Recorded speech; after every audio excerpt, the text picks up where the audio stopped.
Let's make your guitar solos better right away and break out of this boring, stale, repetitive guitar solo plateau that we all get into. If you would, hit the like, subscribe, and the bell notification to receive more videos about how to make your guitar playing better.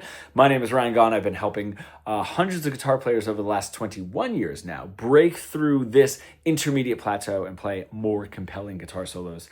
Now, somebody comes to us and they say, my solos just sound really stale, boring, and repetitive. What's really interesting is they're actually not repetitive enough. And that's what I want to get into. And this is something that you can do right away to start making your solos better. Just stay all the way to the end when I get to that last special secret. I want you to think of it like a two-lane road, okay? One side, we're repeating everything, okay? So everything is very motif-based.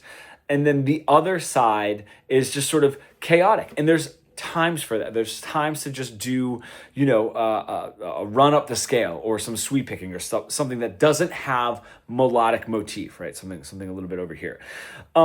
Where we think we're being too repetitive and boring is actually in the middle of these two, which is serving nothing. Okay, and this is my example because this is generally what it sounds like when somebody says my solos sound repetitive and boring. It sounds a little bit like this.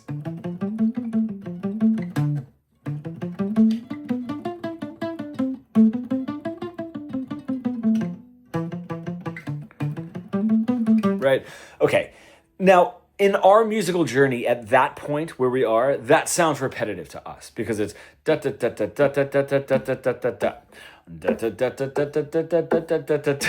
Right, and we are creating phrases, and because there is that little pause, so I do applaud people for adding that pause in there, because that is something that early on in our improvisational journey we are so afraid to do, and we want to fill all of the space. That little pause there freaks us out in the beginning. The thing is, we're not saying anything compelling enough to actually be repeating. Okay, that's why, but we're also not doing a cohesive run-up or some sweep picking or anything like that on this side, right? But we're not saying anything compelling that we're actually repeating on this side. We're just sort of in the middle of mushland, This is how I would say it. Something like this. Okay, it reminds me of, if I were to introduce myself, say at a music event. Hi, my name is Ryan. Next person. Hi, my name is Mark. Next person. Hi, my name is Jonas. Are we repeating each other? I don't think so, because nobody's saying anything that's really that compelling, okay? But if I were to say, hi, my name is Ryan. Oh, man, I was here 3 years ago at a different event, and I just realized that right now. And then Mark was just like, hi, I'm Mark. Oh, man, I was here 3 years ago for a different event, and I'm just realizing that now. Okay, now he is repeating. You know what I mean? Now he is repeating me, and now it's getting a little bit creepy. So let's find something more compelling. So now, instead of just...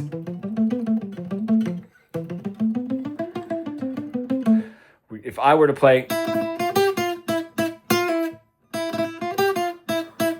Okay, now I'm repeating, because that rhythm is so specific, okay? Now I can create off of that...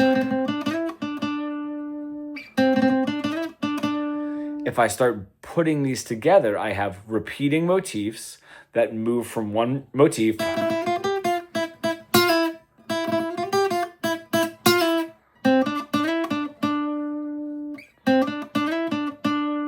right, now I'm starting to tell a story and things are being repeated. Now, if I keep doing that, it may turn into something that is a little bit repetitive, and that's where I can do a...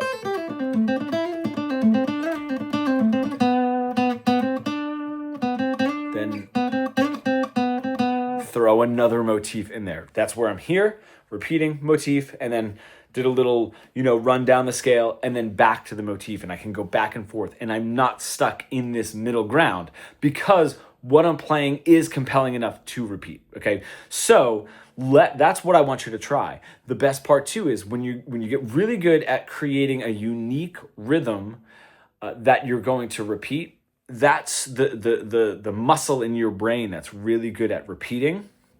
It helps you always be attached to what you just said. So just like when you're telling a story, instead of saying, I always, if you've watched my videos, I've said this before, but it reminds me of like a little kid like tugging on a sleeve. They don't remember what they just said, right? So they're just like, this is what I ate for dinner last night. Oh, last week I went here. Oh, my buddy, Mark did this.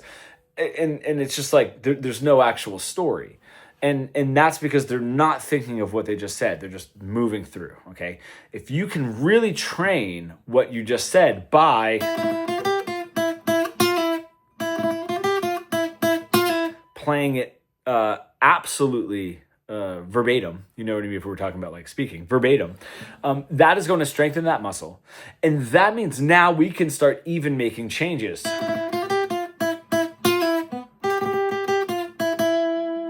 Right, those two rhythms, all right, they sort of play off of each other. There's a little tremolo there in the beginning, right? So they're not repeating directly, but they're related because I remember what I just played and I'm going to keep moving it forward. A really cool thing is coming up with a unique phrase and then making slight variations. Okay, I'm just sort of changing the notes, but the rhythm was all the same.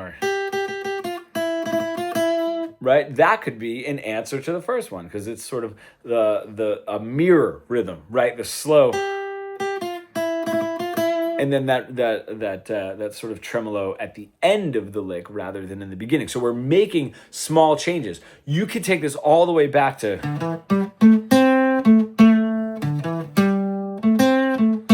right? Which one of there was the same lick? Which note did I hold out longer than the one before? Just making slight changes. Doing that after you strengthen the direct repetition part of your brain to say, oh, I can now make slight changes to what I'm saying. Best thing is when you're saying something interesting, you can move from one phrase to the next. Because if I were to play something that was juxtaposed to the phrase before,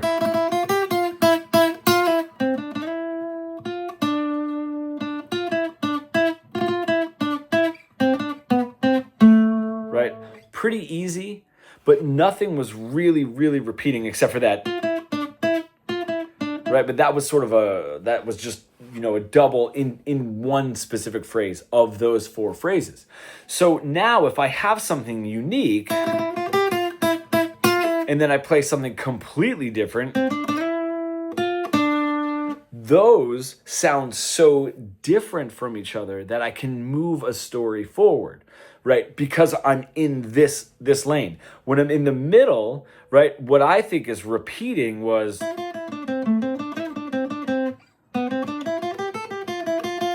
right, and then because there's no uniqueness there, when I'm like, oh, I'm really gonna change, wouldn't sound that much different or that much more interesting because it would sort of just be a,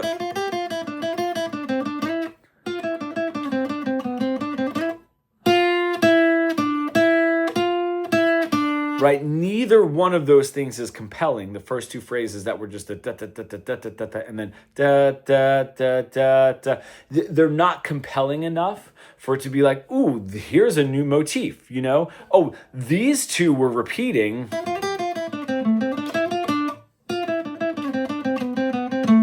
Not really. You know what I mean? Because we're not doing any compelling. So then when you change to something that's,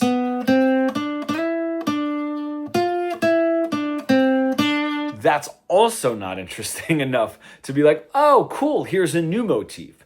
But if we're like, again, sparking something a little bit more interesting, I could even do that second. Now that second rhythm, bop, bop, bop, bop, bop, becomes a little bit more interesting because the first one was so dramatically different, okay? If you need help trying to come up with cool rhythms, take the notes away for a second or only play one or two notes. Take note choice away, and I just focus on the part of the brain that controls the rhythm, right? If I'm not thinking, oh, okay, I'm in D Dorian, but sort of in the A position, and now I have to worry about all these notes, right? I can just do.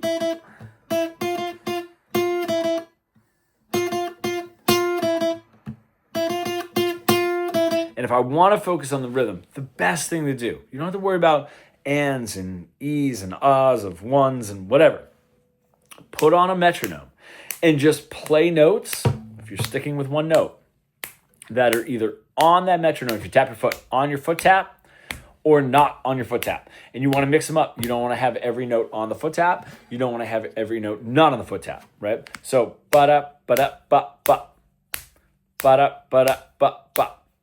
Cool, whatever. Some notes on a foot tap, some notes not on a foot tap. Just keep mixing it up. The cool thing is, if you're just focused on one or two notes and you're putting a metronome on and you're creating those interesting rhythms, right? It will start integrating itself into your creativity without you having to really focus on it all the time. So you'll notice you're just going to come up with more creative rhythmic phrases as you're playing if you put on a backing track and sort of go through. Okay, so that is what I really want you to focus on. If you have any cool ways that you sort of break out of the monotonous, solos, I'd love to hear them below for sure. And I do have a free training that I go into. It's a 45-minute free training that I'll link in the first comment below.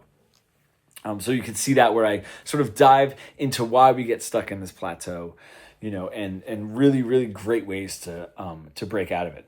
So I hope that this video was helpful. If you are in that intermediate plateau and you really want to break through, bridge the gap between your creative ideas and what you were able to play, becoming fully fretboard fluent, you can comment pro below and we can get started. Thank you all so much, and I will see you in the next video.